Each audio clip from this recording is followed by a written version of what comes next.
when a company employs a platform like a CRM, a customer relationship management platform, for anybody who might not be familiar with the acronym, what kind of information is being stored in a CRM platform, and what's being pulled out of it to help those customer support operators like customize those conversations?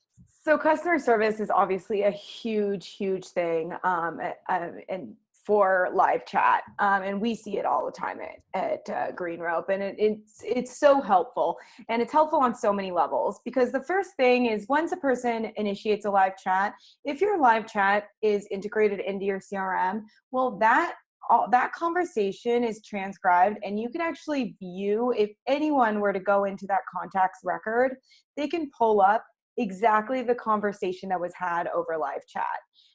This is huge for the customer experience. I mean, how many times have you gone on or called, a cable company and had to be transferred to 5 different people and tell the same story over and over again? Well, having that live chat and that CRM integration makes it so that any person that is looking at your contact record or your history can see the conversation that was had. So we don't need to repeat ourselves a million times, hence improving the customer experience, making everyone, making the experience more enjoyable, and hopefully actually accomplishing something rather than, 2 hours on the phone with, cable companies, which I'm sure we've all been there. It's true. But it's also, it's a matter of being able to recall that information quickly too, right? Yeah. CRM is going to be able to put that customer record in front of that operator in short order, and make it easier for them to kind of go through the conversation and say like, oh, okay, this is the issue. This is a recurring issue. We need to really Exactly. And on that note, and also bringing in, it allows the user or the salesperson or the customer support person, when they have access to that data, to get more of a perspective on the situation, attitudes, feelings, emotions, bringing in that more humanized aspect as well, to that conversation, so that when you go, let's say you have to follow up with, on a support issue that someone brought through a live chat. Well, you kind of have more information about the feeling of the person that you're about to call, or, their feeling towards that particular issue. So you can address it and tailor the way you talk to the person, the way you interact with them, the support that you give, so that it fits with what they're expecting and kind of levels them out, so that, if they're upset, you can kind of feel that when you're in live chat, and you can, the customer support person now knows that and can kind of bring them down, or, vice versa, whatever. Totally. A real quick question from April RV. She asked the basic GreenRope question here. Does GreenRope integrate with virtual phone systems, specifically Voyager? So GreenRope integrates with Twilio. That is the system that we use, and you can do call transcribing, and then do phone trees, and we've got a lot of different options and functionality with our integration with Twilio. So yeah, that's who we work with. I haven't heard of Voyage, but I'll definitely look into that. Cool. You were talking a little bit about sentiment, and I think that's an interesting Vonage. Yeah, sorry, April meant Vonage. That thought crossed my mind too. But Vonage, do you guys integrate with Vonage? No, we don't at the moment. But again, we're always open to suggestions and bringing in more partners and integrating more to meet the needs of our users. Yeah, cool. You talk a little bit about sentiment, and this will get maybe a little bit tactical, but let's give it a dive in here. So one of the things I see a lot of our customers do, so they're using live chat, a company like Bonobos Menswear, they're using live chat to talk to a ton of customers during the day.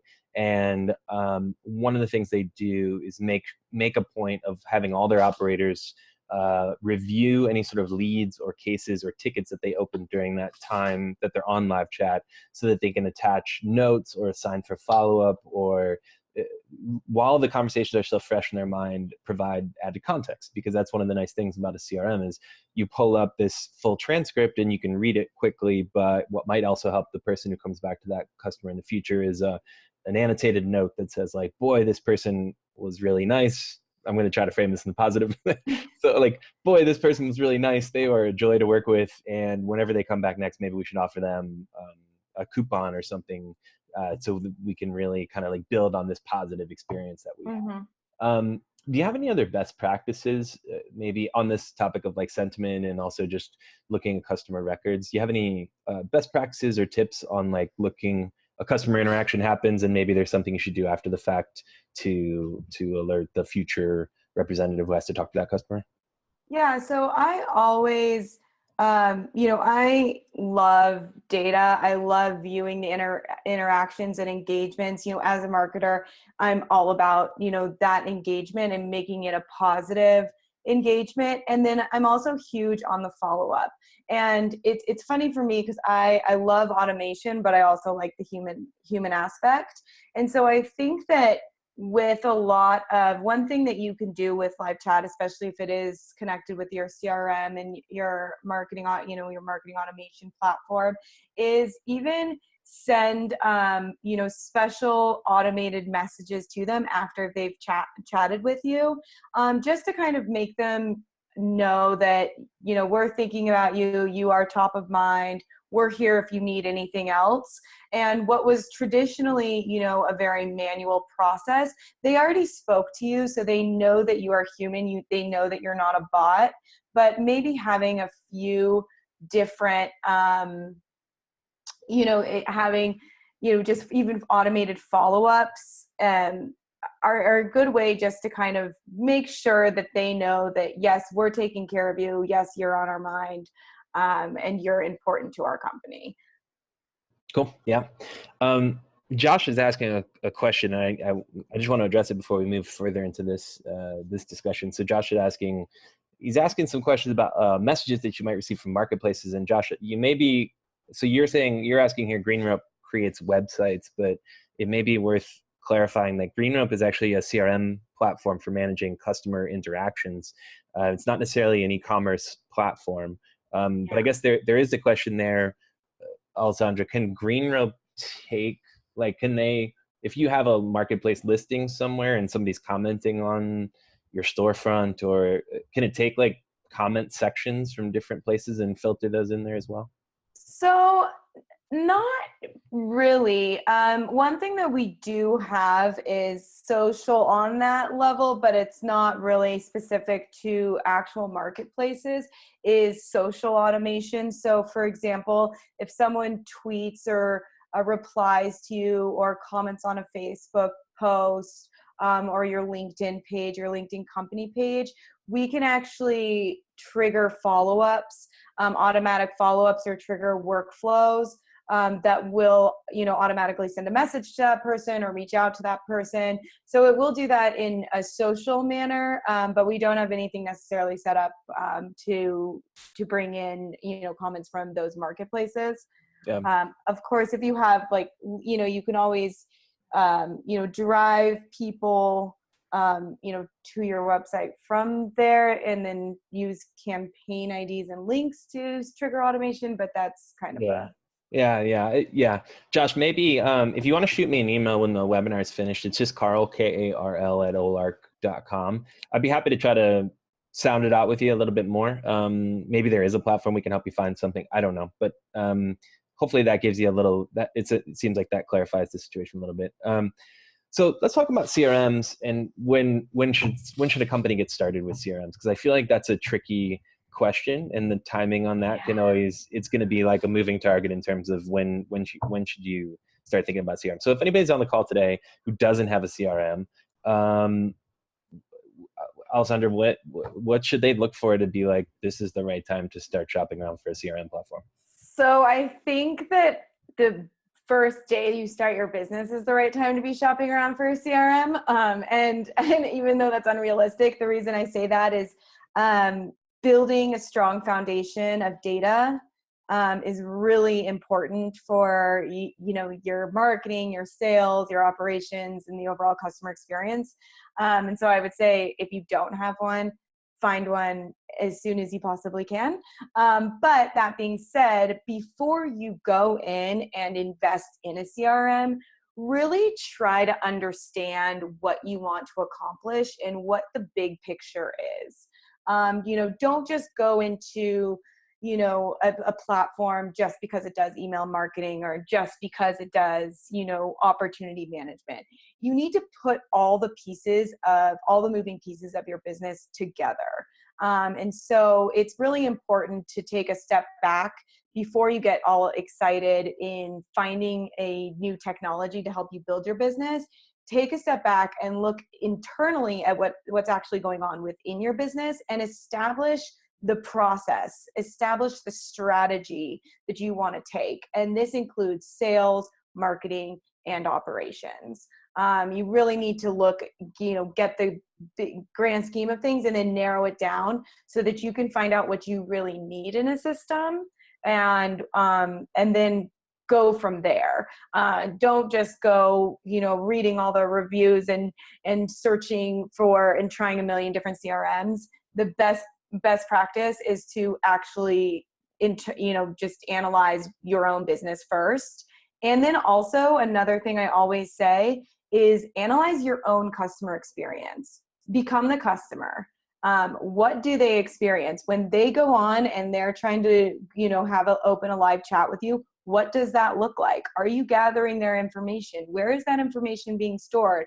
If they're signing up on a sign-up form, what sort of, follow-up do they get? Is it emails? Is it a mix of human touches and autoresponders? You have to really understand that before you can just jump into, purchasing a technology and try to hit the ground running, because that a lot of times can backfire. Yeah, I think that's so important. I mean, like you hit on two really important points there. One is defining your business goals before you roll out any kind of platform. Yeah. We see that a lot with live chat. I think, the barrier for entry with live chat has become very low. So it's super simple to put it on your website, but it's also really easy to get overwhelmed with it pretty quickly. And so if you're not really clear with yourself and with your team about what the goals are for putting live chat on your website, so are you trying to increase your leads? Are you trying to decrease your phone and email volume? Totally. Are you trying to get some product feedback?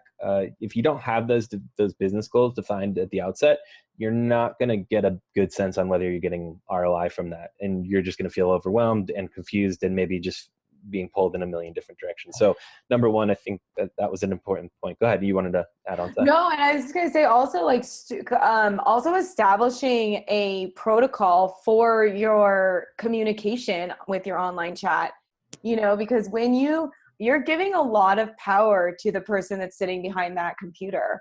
And so establishing what those interactions and what that attitude looks like, I think is also really important when you're setting up these different systems that do touch customers in way more ways than they have previously. Yep, absolutely. And I think the other point that you brought up that was important is putting yourself in the customer's shoes. I think there is oftentimes where we just take it for granted that what we've set up for a customer to do, the customer experience and journey that we've set up, is what they want, or is going to look ideal to a customer. But when you actually go onto the other side of that computer and place an order on your own website and see what the onboarding process is like, if it's a piece of software, or what the delivery process is like, if it's a e-commerce shop, like MailChimp, I thought was such a great example. This past holiday season, they created like their own e-commerce store online to just sell merchandise, because that's not what they do, but a bunch of their customers do it. And so to get a better sense of what the pain points are for their e-commerce companies, they actually built their own e-commerce shop, and they probably learned so much from it. But don't take it for granted that what you've set up is what your customers want. Try it yourself. You might actually come across a couple of things where you're like, oh, as a consumer, that makes no sense to me. As a business owner, it makes perfect sense, but as a consumer, it's confusing.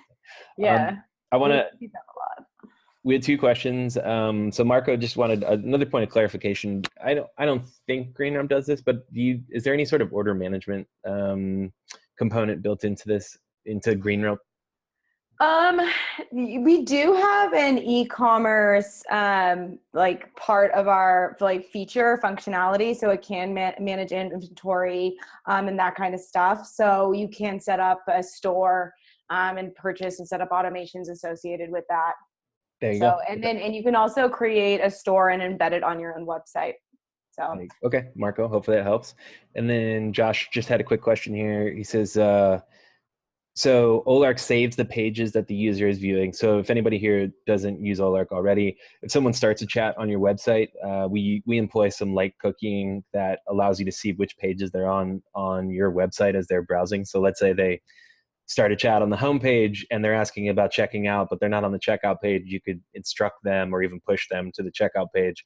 Just makes it easier to understand where they are on your website. So does that, Josh is asking, does the information about what pages they're on link with GreenRope so that we can know what product the customer is interested in?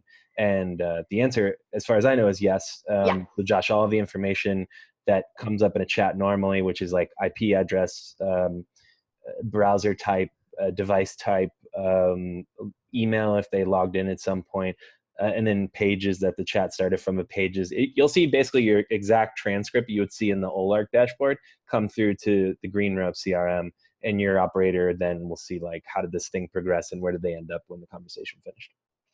Yeah, exactly. And then if when you pull up contact records too with GreenRope, you can really track all of their website visits, clicks, and all that. So you've got a really good idea of where that person is, and what they've done. When you do engage with them and talk with them. Got it. So